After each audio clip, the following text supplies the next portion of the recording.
Então, pessoal, a gente vai seguindo, não é?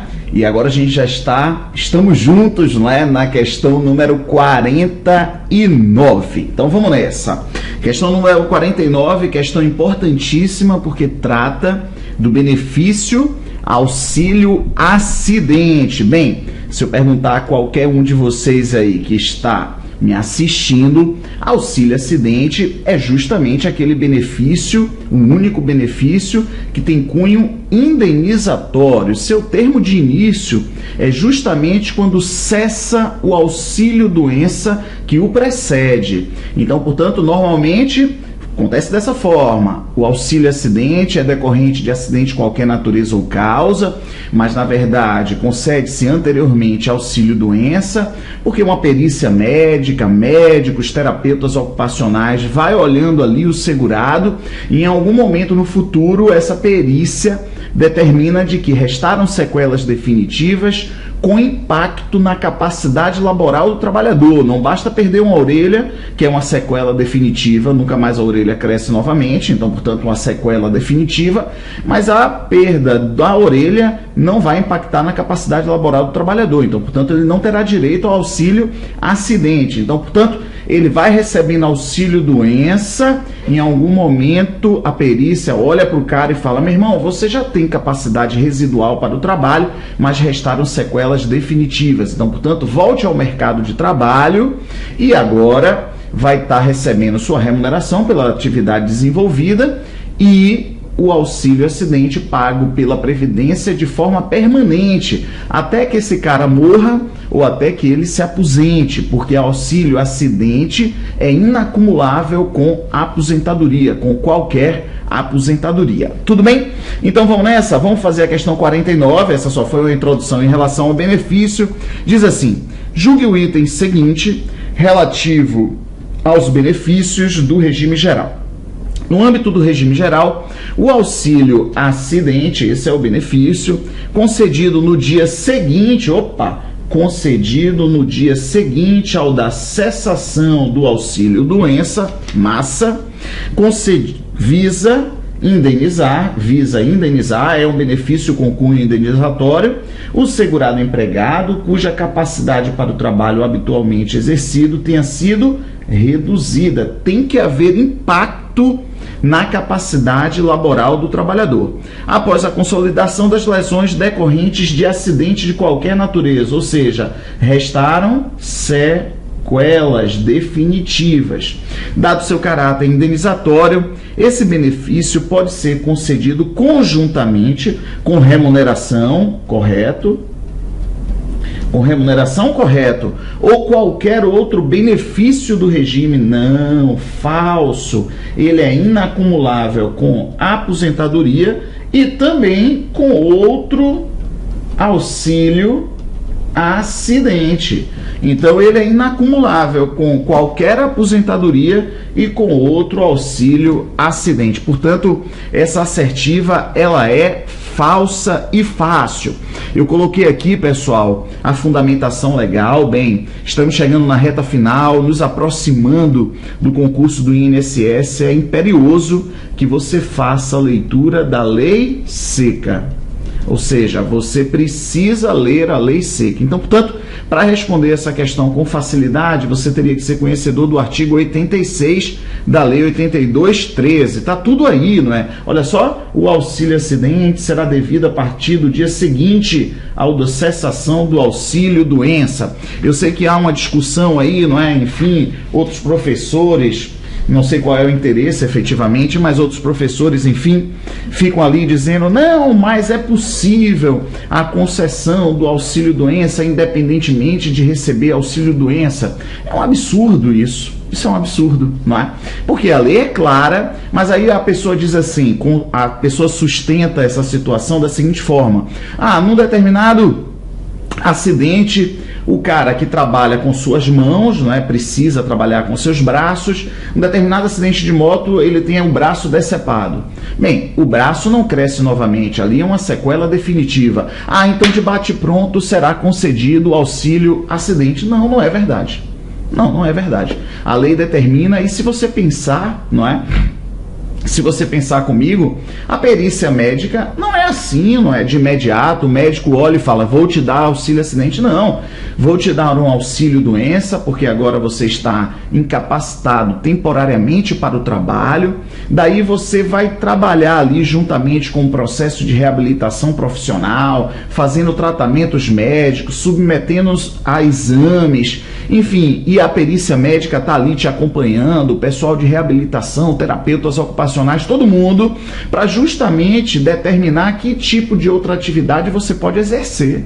Então, portanto, isso é assim, é a regra do jogo. Concede-se primeiramente auxílio-doença, em algum momento a perícia olha para o cara e diz, olha, você agora já tem capacidade laboral residual, mas restaram sequelas definitivas que reduziram a sua capacidade laboral. Então, portanto, você volta ao mercado de trabalho e agora você recebe um benefício previdenciário, o auxílio acidente. E a lei é clara, artigo 86 da Lei 82/13, o auxílio acidente, ele será devido, olha só, a partir do dia seguinte ao da cessação do auxílio-doença. Então, cessa o auxílio-doença, então, portanto, é necessário o pagamento do auxílio-doença anteriormente, para depois, olha só, o cara voltar ao mercado de trabalho e vir acompanhado do auxílio acidente. Beleza? Então, vida que segue, gol da Alemanha. Aí ele vai recebendo remuneração e auxílio acidente, mas vida que segue, em algum momento ele está sem remuneração, zero. E por que, Ítalo? Bem, ele foi demitido, ele não está mais trabalhando, mas o auxílio acidente será pago permanentemente até em algum momento no futuro ele solicitar, fizer o requerimento de aposentadoria ou se ele morrer, caixão e vela. Ok? Tudo massa? Esse segurado nunca perderá a qualidade de segurado, porque a gente sabe que o segurado em gozo de benefício, ele não perde a qualidade de segurado. Tudo massa? Bem, pessoal, muito bacana.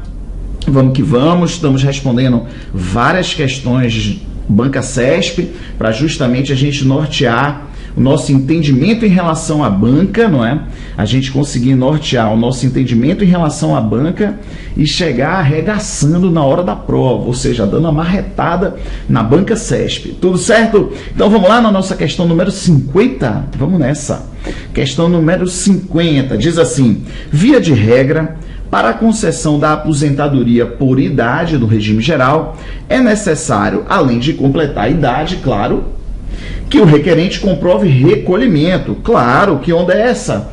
O regime geral de previdência social, ele tem caráter contributivo. Então, a aposentadoria por idade vai requerer idade mínima, mas claro que vai requerer contribuição de 180 contribuições, porque essa é a carência. Tudo certo? Então, até aqui, tudo legal. No caso de o requerente ser segurado especial, ele deve provar tempo mínimo de efetivo exercício de atividade rural, ainda que de forma descontínua, no período imediatamente anterior ao requerimento do benefício. Isso é verdadeiro, porque só assim a gente tem certeza de que efetivamente ele é segurado especial, por tempo igual ao número de meses de contribuições mensais exigido dos segurados não especiais. Pessoal, muitíssimo importante. Se eu colocar aqui a regra da carência,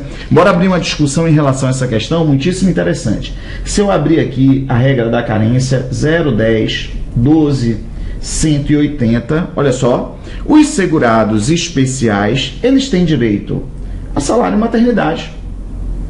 Eles têm direito a auxílio doença, aposentadoria por invalidez, e eles têm direito à aposentadoria por idade. Então observem, ó, salário, maternidade aqui, auxílio doença, aposentadoria por invalidez e também tem direito à aposentadoria por idade. Estamos tratando aqui dos segurados especiais, ok? Agora, o segurado especial, ele não tem que comprovar, ele tem que observar essas carências de 10, 12, 180, deve observar normalmente, mas a carência para o segurado especial, pessoal, não vai ser número de contribuições mensais, 10, 12, 180, não. O Ítalo, e como é que ele observa a carência? Ele comprova 10 meses de atividade rural, de atividade que o enquadre como segurado. Ele tem que comprovar 12 meses, 180 meses. Para o segurado especial, não vai ser contribuição efetivamente, e sim provar tempo mínimo de efetivo exercício de atividade que o enquadre como segurado especial. Bem, se você não entendeu, eu vou tentar melhorar ainda a nossa discussão. Se eu colocar aqui, pessoal, CADES-F, se ligue aqui no movimento. Se eu coloco aqui CADES-F e perguntar para qualquer filho de Deus aí que esteja assistindo essa singela aula, não é? Se eu perguntar assim, olha só, contribuinte individual, avulso, doméstico e empregado, como é que essa galera contribui para o financiamento da Previdência Social e, claro, para ter direito aos seus benefícios no futuro, não é? Então, como é que eles contribuem? Eles contribuem com alíquotas vezes o quê? Vezes o seu salário de contribuição, que no caso desses segurados aqui, que são segurados obrigatórios, o salário de contribuição nada mais é do que a remuneração mensal. Ok? Legal. Se eu perguntar para qualquer estudante como é que o segurado facultativo contribui, caso queira participar, caso queira ter acesso aos 10 benefícios dos serviços previdenciários, como é que eles devem contribuir? Quem é que me diz? Olha só, Ítalo, fácil demais. Eles contribuem também com alíquotas vezes o quê? Vezes salário de contribuição. Olha que coisa interessante, já foi objeto de prova. Como é que pode um segurado que não trabalha, essa é a característica principal do segurado facultativo, ele não pode ser CADES, ele não trabalha e ter salário de contribuição? Já foi questão de prova. E a questão era errada nesse sentido, porque salário de contribuição é um conceito especificamente previdenciário. Então não se confunde com salário do direito do trabalho, que todo mundo sabe que é dinheiro, que é remuneração em contraprestação a serviço. Então não é o caso. Então o segurado facultativo ele tem salário de contribuição, só que o salário de contribuição, por definição previdenciária, para o segurado facultativo é o valor por ele escolhido, é o valor por ele declarado, ok? Tudo massa. Então, observem que em CADES-F aqui, na regra do CADES-F, os segurados, regra geral, contribuem sobre salário de contribuição. Tudo certo.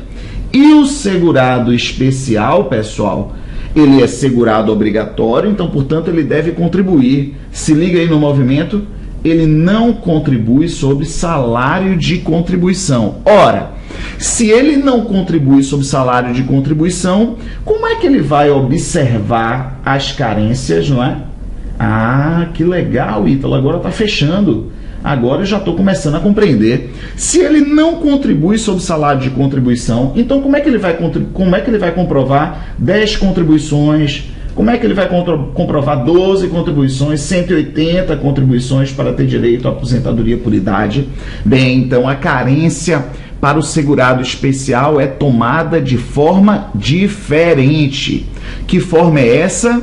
Que forma é essa? Bem, ele deve comprovar 180 meses que ele tem atividade que o enquadre como segurado especial. 12 meses em atividade que o enquadre como segurado especial. 10 meses que o enquadre como segurado especial. Ok?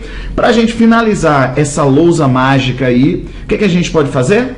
A gente pode agora lembrar como é que o segurado especial contribui, porque ele é segurado obrigatório, então ele contribui com alíquotas vezes o quê? Vezes a receita bruta da comercialização da sua produção rural, da sua produção pesqueira, seringueira, extrativista, vegetal, ok? Então, massa, tudo legal? Pessoal, já que a gente está falando em aposentadoria por idade, não é? Já que, deixa eu voltar aqui, não é para dar tempo aí de você fazer suas considerações. Isso é assunto de prova, pessoal. Nessa lousa aqui, eu, se fosse idealizador de prova, eu poderia tirar uma centena de questões Com essa lousa aqui, a gente pode tirar muitos entendimentos da legislação previdenciária. Aqui nessa lousa a gente tem quem são os segurados. Aqui nessa lousa a gente tem o caráter contributivo do regime geral de previdência.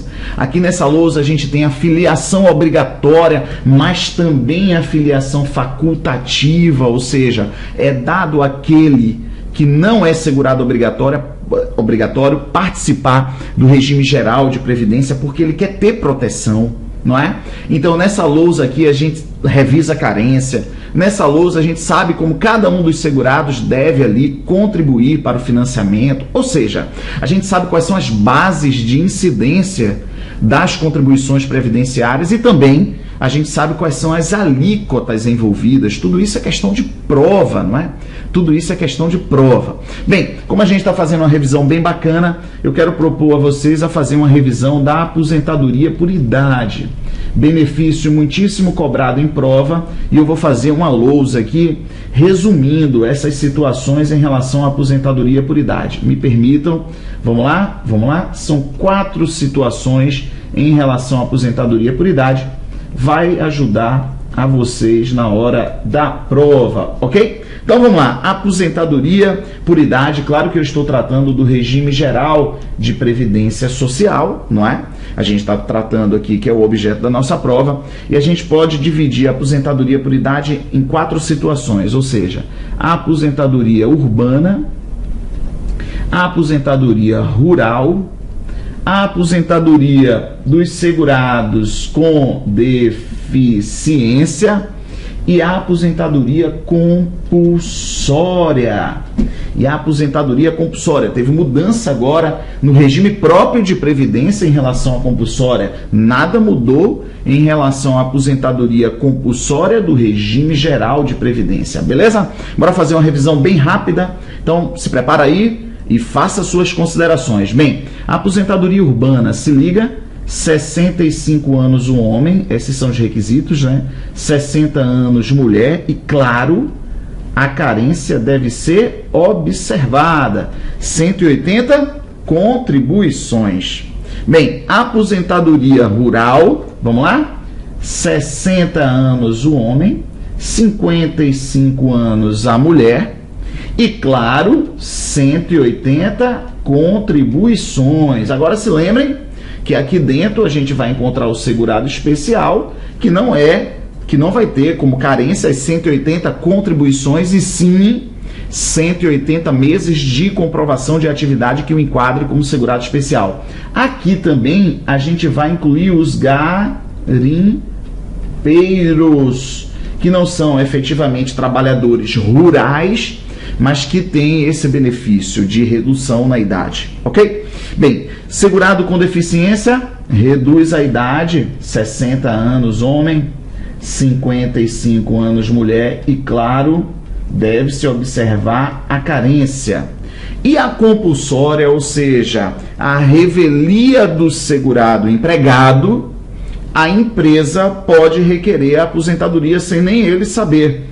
Quando o empregado homem completar 70 anos e quando a empregada mulher completar 65 anos, e claro que a empresa só pode fazer o requerimento, a revelia do segurado empregado, se tiver já observado a carência. Aqui essa compulsória só vale para segurado empregado. E a rigor, essa disposição legal, ela é lei morta. Não vai ter nenhuma empresa fazendo requerimento de aposentadoria de segurado empregado sem ele fazer o requerimento, sem estar acordado com o segurado empregado. É absurdo, mas cai em prova. Então fique sabendo, esses são os requisitos para aposentar-se por idade. Beleza? Vamos nessa, revisando, fazendo questões e revisando a matéria. Deixa eu voltar aqui rapidinho. Vamos nessa. Beleza. Então vamos lá. Questão 51. Trabalhador rural na condição de segurado especial está sujeito à contribuição obrigatória? Sim. Percentual vezes a receita bruta da comercialização. Então vai lá. Está sujeito à contribuição obrigatória sobre a produção rural comercializada, esse é o fato gerador, a comercialização da produção, que lhe garante, entre outros benefícios, a aposentadoria por invalidez, sim, a aposentadoria por idade, sim, e a aposentadoria por tempo de contribuição, não. Regra geral, não. Então, portanto, a assertiva, ela é falsa. Ô, Ítalo, eu não entendi. Entenda essa bagaça. Entenda. Só tem direito a aposentadoria. Regra de ouro. Bora numa regra de ouro? Regra, isso cai sempre em prova. Regra de ouro. Se ligue. Só tem direito a aposentar-se por tempo de contribuição, olha só, quem contribui sobre, olha só, salário, quem contribui, já entenderam aqui, né? Então, para não bater na logo ali, quem contribui sobre salário de contribuição, ok? Então, se o segurado especial não contribui sobre salário de contribuição, ele não terá direito. Vamos lá. Questão 52, essa questão ela foi anulada, mas eu mantive aqui, não é?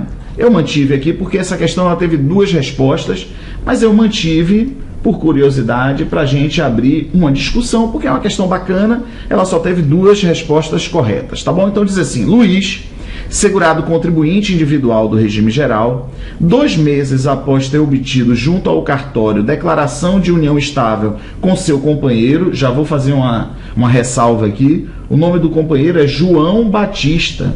Você vê que a Banca CESP, que é muito cuidadosa ali nas suas questões, ela errou nisso, porque se a gente for lá nas respostas, olha, ela diz assim, ó, deixa eu ver aqui, ó, João Batista, o nome do companheiro de Luiz.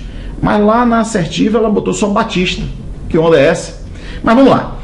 Vamos de novo. Luiz, segurado contribuinte individual do regime geral de previdência social, 2 meses após ter obtido junto ao cartório declaração de união estável com seu companheiro João Batista, faleceu em consequência de grave acidente de trânsito. Luiz era pai de Anita, de 6 anos de idade, fruto do casamento com Luísa, de quem estava divorciado há 10 anos e a quem não pagava pensão alimentícia. O que quer dizer não pagar pensão alimentícia? O que a questão quer dizer aqui? É de que Luísa, olha só, ela perdeu, a ex-companheira, a ex-esposa, perdeu a qualidade, olha só, de dependente. Então, Luísa perdeu a qualidade de dependente. Quem são os dependentes de Luiz? João Batista, que é o novo companheiro, e foi ali declarada a união estável, tá tudo certo. E Luísa, Luísa não, e Anita, que é sua filha, de 6 anos de idade. Filhos até 21 anos de idade, não emancipados, né? Se a emancipação ocorrer, perde a qualidade de dependente antes dos 21 anos de idade. Então, Luiz era ainda responsável pela manutenção de sua própria mãe, Marta, de 68 anos de idade, viúva que não possuía renda própria. Então vamos lá, Luiz era responsável pela manutenção da sua própria mãe. O que é que a CESP está querendo dizer? Que Marta, que é dependente da segunda classe, dependia economicamente de Luiz. Mas olha só, já vou riscar. Se há dependente de classe anterior, se há dependente da primeira classe, João Batista e Anita, os dependentes das classes subsequentes deixam de ter direito. Bem, Luiz é dependente da primeira classe, mas perdeu a qualidade de dependente, então agora a gente responde a questão. Então diz assim, considerando a situação hipotética acima apresentada, assinale a opção correta acerca do direito à pensão por morte de acordo com o regime geral de previdência. Então diz assim, letra A pensão por morte será concedida somente a Marta. Não, Marta é dependente da segunda classe, ok? Letra B, apenas a filha de Luiz, Anita, apenas não, porque o João Batista também tem direito, ok? Na letra C, fazem jus ao recebimento da pensão por morte, em igualdade de condições, Anita, e Marta. Não, Marta é dependente da segunda classe, Anita teria direito. Então vamos lá na letra D. Luísa, que é a ex-mulher, só faria jus a pensão por morte se fosse beneficiária de pensão alimentícia, verdade, porque seria mantida a sua qualidade de dependente. E na letra E, fazem jus à pensão por morte em igualdade de condições o João Batista, o novo companheiro de Luiz, e Anita, pois ambos integram a primeira classe, são dependentes da primeira classe, para os quais se presume a dependência econômica. Bem, são duas assertivas corretas, não é? Então, portanto, fica tranquilo.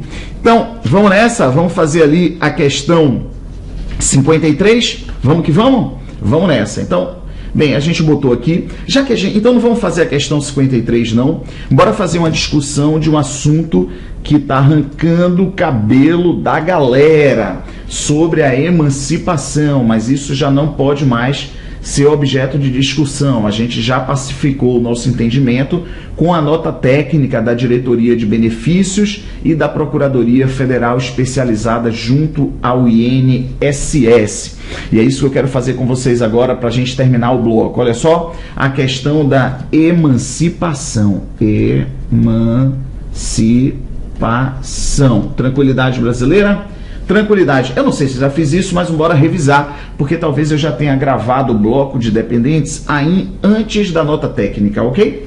Então, agora com o entendimento, olha só, pessoal, isso aqui é importante, com o entendimento da nota técnica.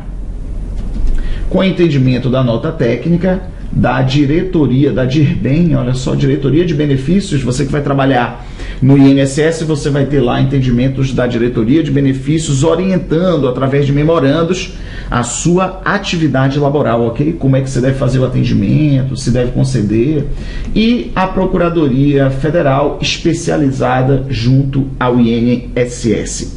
Pessoal, é assim, ó, a gente pode pegar uma linha temporal aqui e dividir essa linha temporal aqui, olha só, quando vai ser concedido aqui a pensão por morte, o auxílio reclusão. Então é assim, se a gente pensar em emancipação em relação aos dependentes, claro, filhos e irmãos, olha só, irmãos, tudo bem? A emancipação ocorrendo antes dos 21 anos de idade, o que é que ocorre? Então são dois momentos, olha só, quando requerido e já estando recebendo a pensão por morte ou auxílio reclusão, e antes mesmo de receber benefício. Então, a emancipação aqui, olha, a emancipação antes do recebimento do benefício, ou seja, pai e mãe são segurados da Previdência e o filho tem 17 anos. E o filho tem 18 anos, mas os pais são vivos e nem cometeram crime, não são segurados de baixa renda, então não vão cumprir a pena em regime fechado ou semiaberto para dar direito ao auxílio reclusão ou pensão por morte, ou seja, pai e mãe estão vivos, ok? Então, o menino lá, o filho, tem 18 anos de idade, mas ele se emancipa. Então, a emancipação, ela é causa da perda da qualidade de dependente. Perda da qualidade, só um instante, de dependente. Ou seja, ocorrendo a emancipação antes mesmo do recebimento, a língua está grudando, antes mesmo do recebimento da pensão por morte do auxílio reclusão, ela é causa da perda da qualidade de dependente, tanto para o filho como para o irmão. Ok? Então, estava uma balbúrdia esse entendimento, mas a nota técnica fez, olha, não tem errada, a emancipação é causa da perda da qualidade. Agora, a emancipação ocorrendo após o recebimento do benefício, então eu não entendi. Entenda, o pai morre e o menino tem 18 anos. Ele vai receber o benefício? Vai, porque ele não se emancipou, então ele não perdeu a qualidade de dependente. Então ele começa aos 18 anos a receber pensão por morte. Mas quando chega aos 19 anos, ele casa. Casamento é uma das causas da emancipação, correto? Então agora eu entendi. Então pronto. Casamento é uma das causas da emancipação. Só que ele já recebendo sua cota parte do benefício, a emancipação não será causa para a extinção da cota parte, tanto para o filho quanto para o irmão. Ok? Pessoal, é isso que você tem que levar para a prova. Tudo certinho? Sim ou não? Sim, Ítalo, entendi. Agora ficou legal. Então, a emancipação, antes mesmo do requerimento do benefício, é causa da perda da qualidade de dependente. É causa da perda. Agora, a emancipação após o recebimento, antes dos 21 anos, não será causa para a extinção da cota parte do benefício que aquele filho está recebendo. Aí ele vai receber dos 18 até que idade? Até 21 anos, salvo se inválido. Ok? Tudo massa? Então beleza. Vamos lá, vamos nessa.